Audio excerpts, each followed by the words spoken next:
Our friend Justine Bateman was on a recent podcast. There's a clip here, and she talks about why things are failing in entertainment. Why are all movies just remakes and sequels? And here's what she says on this, and then we'll talk about it on the other side. This is from the FP Conversations with Coleman. Here we go. Free press. The studios started looking at the films and TV series just as content and started making, there's exceptions to this, of course. There has been some good work over the last 10 years, but the focus became volume content. And I can tell you, I watched 4 films in the last 3 days. One of them was good. The other 3, big stars, lots of money, I know. Shit. Mm-hmm. Absolutely terrible. She should start a YouTube channel. Anyways, she really should. Phoned in performances by actors who are good actors. Bad script. Bad direction, phoned in direction. The Gorge. Production values.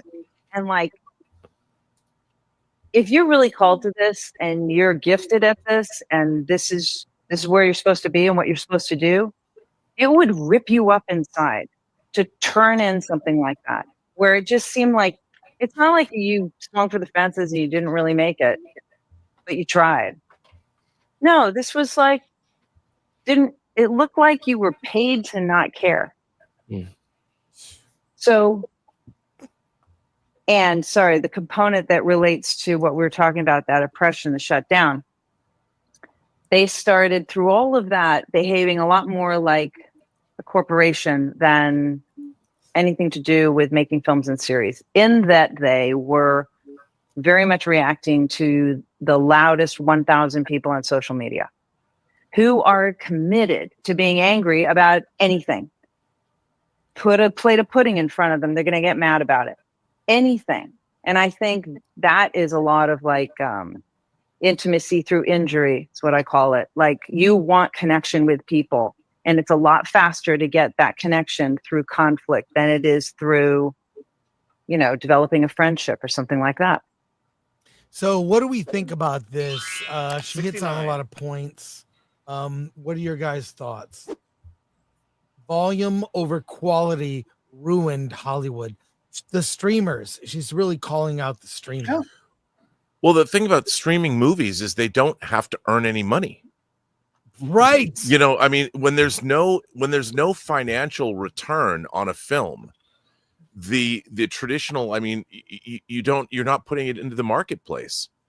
Whereas, you know, you put a movie out in the theaters, if people don't go, it's a bad movie, or they don't find it, then the movie loses money. With streamers, their economic model isn't there. They'll spend $250 million with the Russo brothers making The Gray Man, and I don't understand those economics. All the money that Netflix ever gets is from their subscriber base, and now maybe an ad tier. But how do you justify for 2 hours of time?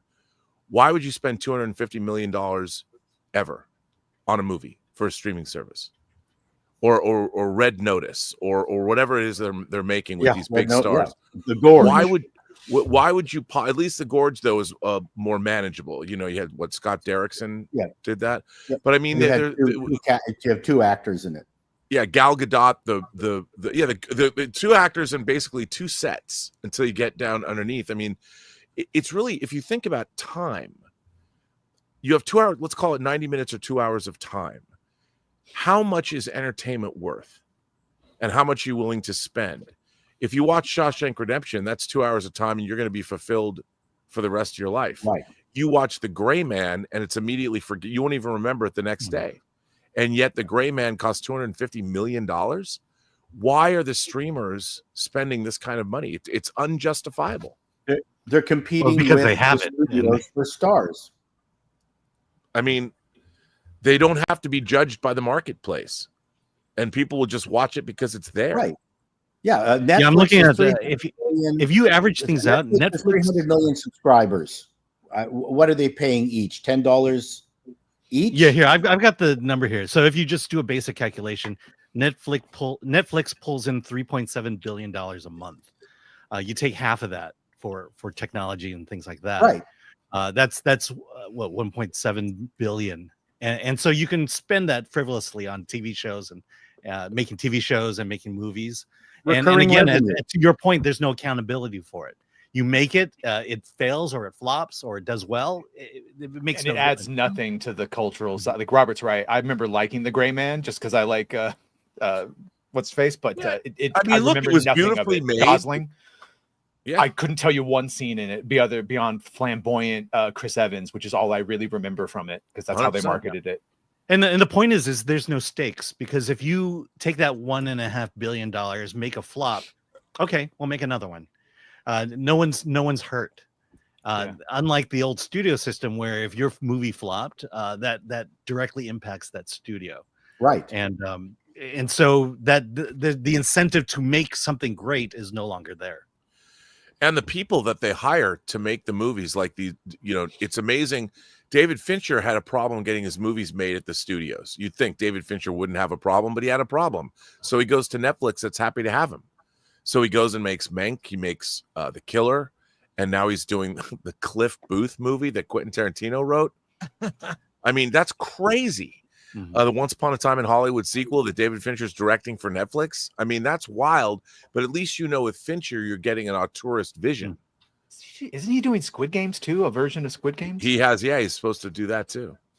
I think part of the problem is, someone had it up here briefly, the amount of money that was spent on the Scorsese project, 400 or whatever it was. Too much. And I think some people who should know better lose sight of the challenges that they had early on making films, and then they get this wad of cash from the streamers, and then they just abuse it. To them, suddenly they get all the money in the world because that's what they're promised, and you can do whatever you want. And I don't think that's the way you make films. In fact, in many ways, the person I respect most who's made the deal with one of the streamers is Adam Sandler, because he seems to be making stuff at a budget, cranking every single thing he's done. I've been interested in, even that crazy detective movie that he did with Aniston, that I went, oh, this is going to be stupid. Not movie, but those two. His space one movies. With Paul Dano, Spaceman. That was oh yeah, that was good. What a risk that was. So the man has put out the greatest variety of stuff for a streamer, and I think he's killing it for Netflix.